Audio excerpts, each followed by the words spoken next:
There is a burden many people carry before the day even begins. It is called tomorrow. Tomorrow's bills, tomorrow's health report, tomorrow's conversation, tomorrow's decision, tomorrow's problem.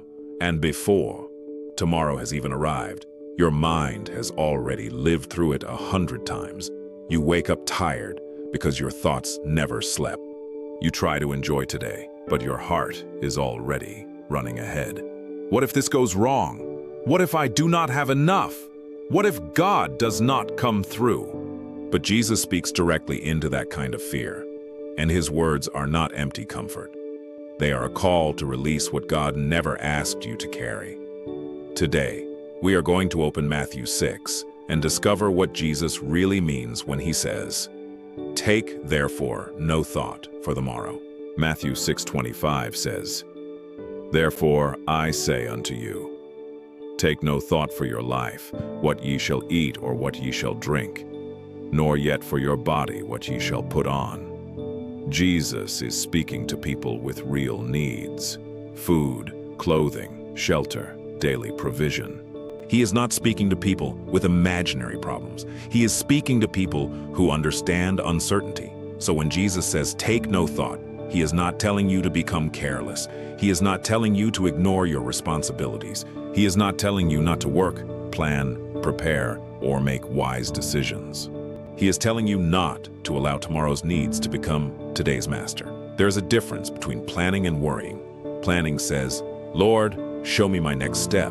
Worry says, "I must control every possible outcome." Planning uses wisdom. Worry tries to carry the weight of being God, and that weight will crush you. Jesus says in Matthew 6:27, "Which of you by taking thought can add 1 cubit unto his stature?" In simple words, worry cannot add anything to your life. It cannot make you stronger. It cannot make the answer arrive faster. It cannot make tomorrow more secure. It can only steal strength from the day God has already given you. Worry makes you relive pain that has not happened. Worry makes you fight battles that may never come. Worry makes you carry the future without the grace that God promised for the future. And this is why anxiety feels so exhausting. You are trying to live today, tomorrow, next month, and next year all at once. But God only gives grace for the day you are in. Not because he is unwilling to help you tomorrow, but because he wants you to come back to him tomorrow too. You do not need grace for 10 years from now at this exact moment. You need grace for this breath, this hour, this conversation, this step, and God is able to give it. Jesus says in Matthew 6:26, "Behold the fowls of the air, for they sow not, neither do they reap, nor gather into barns, yet your heavenly Father feedeth them. Are ye not much better than they?" Jesus tells us to look at the birds. They do not have warehouses. They do not have long-term plans. They do not wake up in panic, asking whether God forgot them. And yet your heavenly Father feeds them. Now Jesus is not saying the birds do nothing. Birds still fly. They still search. They still gather. But they do not live under the crushing burden of self-sufficiency. They do what they were created to do, and God provides what they need. You are not less valuable than a bird. You are known by God. Your needs are seen by God. Your tears are seen by God. Your Father knows what is happening in your home, your body, your finances, and your mind. He has not overlooked you. He has not misplaced your name. He has not forgotten the prayer you whispered when nobody else was listening.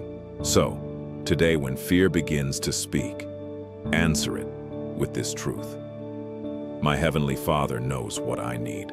Jesus continues in Matthew 6:28-29, "And why take ye thought for raiment? Consider the lilies of the field, how they grow. They toil not, neither do they spin. And yet I say unto you, that even Solomon in all his glory was not arrayed like one of these." The lilies do not struggle to prove their value. They receive the care of their Creator. They grow where God placed them. They open in the season God designed. They are clothed in beauty by the hand of God. And Jesus says that even Solomon, in all his glory, was not clothed like them. What does this mean for you? It means God knows how to care for you in ways you cannot see yet. He knows what you need. He knows when you need it. He knows how to provide. He knows how to open a door. He knows how to strengthen you while you wait. Sometimes we become anxious because we believe everything depends on our ability to make it happen. But God's provision is not limited by your resources. His care is not limited by your current circumstances. His hand is not too short. His wisdom is not exhausted. His love for you is not uncertain. Then Jesus gives us the center of the whole passage. Matthew 6:33 says, "But seek ye first the kingdom of God and his righteousness, and all these things shall be added unto you." Jesus does not say, ignore your needs. He says, put God first. Seek his kingdom first. Seek his righteousness first. Seek his will first. Seek his word first. Because when fear is first, fear becomes your master.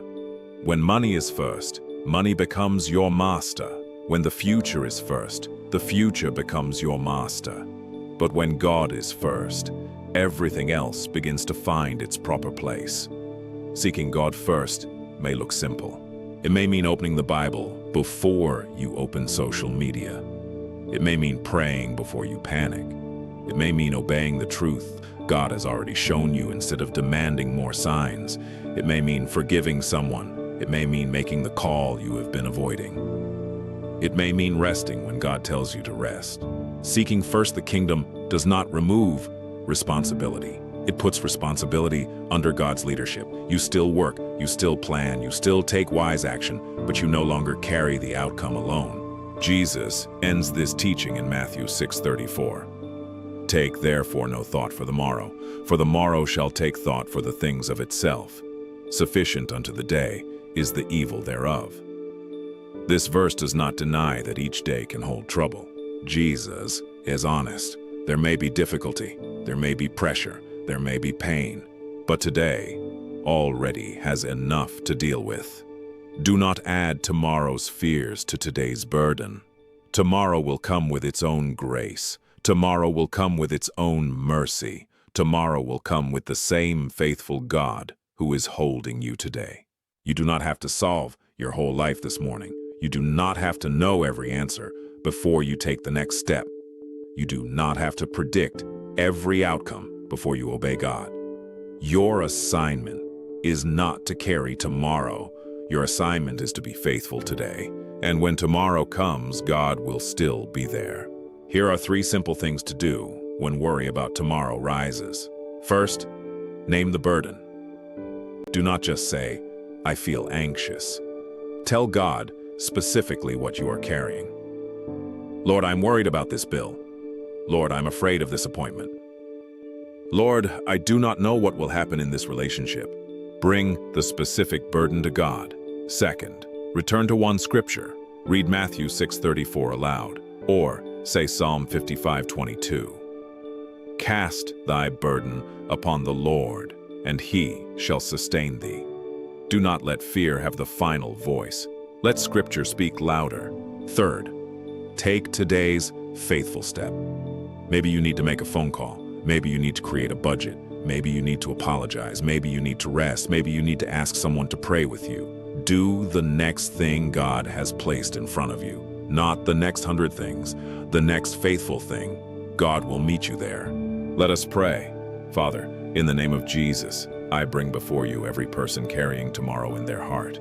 For the one worried about money, for the one worried about health, for the one worried about family, for the one who does not know what the future holds. Lord, remind them that you are their Father. You see what they need. You know what they need, and you are not absent from their situation. Today, we release the burden of tomorrow into your hands. We refuse to be ruled by fear. We refuse to carry outcomes we cannot control. We choose to seek first your kingdom and your righteousness. Give us grace for today. Give us wisdom for today. Give us strength for today. And give us peace for today. I declare that worry will not become your master. Fear will not control your decisions. Tomorrow will not steal the grace God has given you for this day. The Lord will sustain you. The Lord will guide you. The Lord will provide for you. And the Lord will give you strength for every step He asks you to take. You will not carry tomorrow alone. God is with you today. In Jesus' name, amen. If you are releasing tomorrow to God today, comment, "Lord, I give you tomorrow." Then watch the Bible Disclosed study. What the Bible says about anxiety, 3 KJV keys to lasting peace. Remember this: you do not need to carry tomorrow. God gives grace for today.